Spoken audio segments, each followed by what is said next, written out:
नमस्कार, बक्षीस किचनमध्ये तुम्हा सगळ्यांचं सहर्ष स्वागत आहे। आता आज जी रेसिपी आपण पाहणार आहोत ती पुलाचाराच्या वेळी जो आपण नैवेद्य दाखवतो त्या नैवेद्यामध्ये एक खास पदार्थ असतो, त्याचं नाव आहे तिळाचं पंचामृत। त्या तिळाच्या पंचामृताची मी आज रेसिपी दाखवणार आहे। तशी घरोघरी तिळाचं पंचामृत होतंच, पण माझ्या आईची ही जी खास रेसिपी आहे ती मी तुम्हाला आज दाखवतोय। आता आपण गॅस पेटवून घेऊयात। कढई ऑलरेडी मी गरम करून ठेवली, तशी वेळ वाचावा म्हणून पॉवर लहान करूयात थोडीशी, आणि आवश्यकतेनुसार त्याच्यामध्ये तेल टाकायचं। 1-2 चमचे आपण तेल टाकूयात।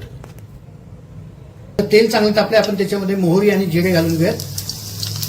नंतर त्याच्यामध्ये आपल्याला खोबऱ्याचे काप घालायचे, शेंगदाणे घालायचे। आता त्याच्यामध्ये आपण तडका मिरची आणि हिरव्या मिरचीचे काप टाकायचे। त्यामध्ये आपल्याला कोथिंबीर टाकायची आणि 1 डाळे कढीपत्ता टाकायचा।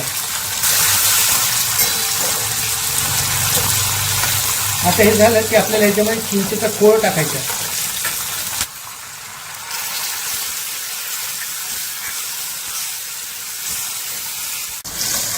आता हे चांगलं शिजलं, याच्यामध्ये आपल्याला गूळ टाकायचा आवश्यकतेनुसार।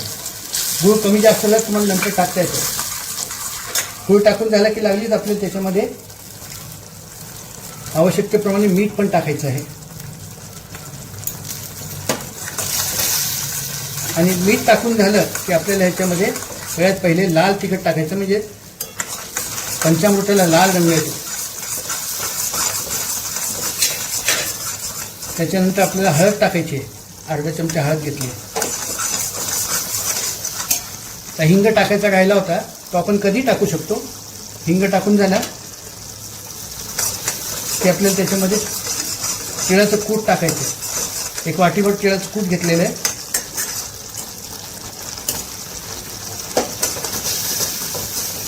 आणि तिळाचं कूट फिरून झालं की आपण गरम पाणी केलेलं आहे। तिळाचं कूट थोडा फ्राय झाला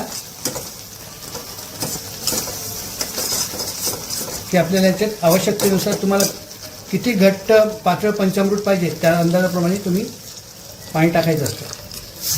पंचामृत थोडं उकळून झालं ना की आपल्याला त्याच्यामध्ये 2 चमचे मसाला घेतला होता ना आपण, गरम मसाला किंवा तुमच्या ठेवणीतला जो कोणता मसाला असेल तो पण तुम्ही टाकू शकता।